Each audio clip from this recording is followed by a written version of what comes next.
ముదిరాజులపైన మత్స్యకారులపైన ధృత రాష్ట్ర ప్రేమను వలకబోసిన రేవంత్ రెడ్డి నిండా ముంచి రాజ్యం వెళ్లడం తగునా అని బీఆర్ఎస్ పార్టీ నాయకుడు ముదిరాజ్ హక్కుల సాధన సమితి రాష్ట్ర అధ్యక్షుడు జంగిటి శ్రీనివాస్ ముదిరాజ్ అన్నారు.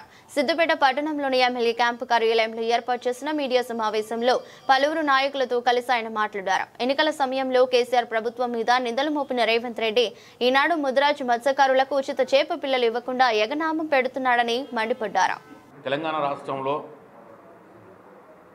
ముదిరాజుల బతుకులు కానీ మత్స్యకారుల బతుకులు కానీ ఆగామ్య గోచారంగా మారింది ఈ 20 నెలల్లో. మరి గతంలో కేసీఆర్ గారి ప్రభుత్వం ఉన్నప్పుడు మరి ఎక్కడ కూడా మత్స్యకారులు అడగలేదు మాకు ఉచితంగా చేప పిల్లలు ఇవ్వాలని కానీ వాహనాలు ఇవ్వాలని కానీ.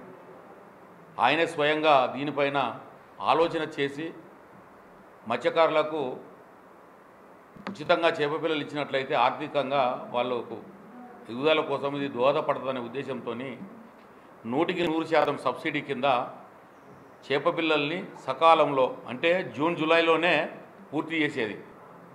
అన్ని చెరువులు కుంటలు చిన్న చెక్ డ్యాంలో కూడా చేప పిల్లల్ని ఇచ్చి పెంచిపిచ్చి మరి మత్స్యకారులకు ముఖ్యంగా ఎందుకంటే ముదిరాజులు మత్స్యకారులుగా అధికంగా ఉంటారు. ఉన్నటువంటి మత్స్యకారులలో 80% ముదిరాజు మత్స్యకారులే ఉంటారు.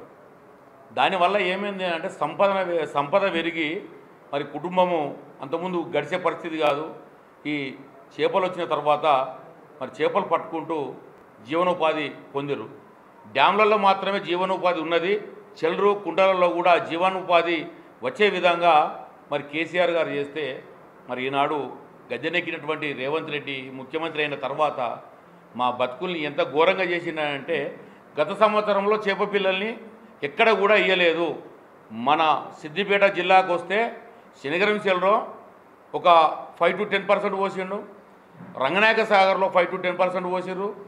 పోతే అన్నపూర్ణ సాగర్లో కూడా 5 to 10% పోసిర్రు. తప్పితే మిగతా చెరువు కుంట్లలో ఎక్కడ కూడా చేప పిల్లలు ఇచ్చినటువంటి దాఖలాలు లేవు, ఇయ్యలేదు. గత సంవత్సరము ఎగనామం పెట్టిండు. ఈ సంవత్సరం కూడా మరి ఉచితంగా చేప పిల్లల్ని త్వరగా ఇస్తాడేమో అనుకుంటే ఇప్పుడు జూన్ జూలైలో గౌరవ పెద్దలు తెలంగాణ రాష్ట్ర ప్రదాత కేసీఆర్ గారు ఈ రాష్ట్ర ప్రజల గురించి ఎల్లవేళలా ఆలోచిస్తూ మరి బడుగు బలహీన ప్రజల అభివృద్ధే ధ్యేయంగా పనిచేసినటువంటి మహానేతను ప్రతిపక్షంలో ఉన్నటువంటి రేవంత్ రెడ్డి గతంలో చాలా విమర్శలు చేసేది.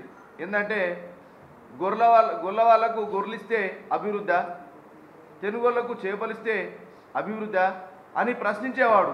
ఆ ప్రశ్నలల్లో ఇంకా రకరకాలుగా ఏంటంటే అసలు ఇవి ఇవ్వడం వల్ల దానిలో స్కాములు జరుగుతున్నాయి, ఈ స్కీములు బాగలేవు, నేను వచ్చిన తర్వాత చాలా మంచి స్కీములు పెడతా అని తెలంగాణ ప్రభుత్వం చేస్తున్నటువంటి మన తెలంగాణ రాష్ట్ర సమితి చేస్తున్నటువంటి పనులను విమర్శలకే పదులుపెట్టి అప్పుడు ప్రజలను వక్రభాష్యంతో మోసం చేసి ఓట్లను దండుకునేటువంటి పరిస్థితి తీసుకొచ్చినటువంటి రేవంత్ రెడ్డి మళ్ళొక్కసారి గతంలో మీరు మాట్లాడినటువంటి మాటలను పునరాలోచించుకోవాలి.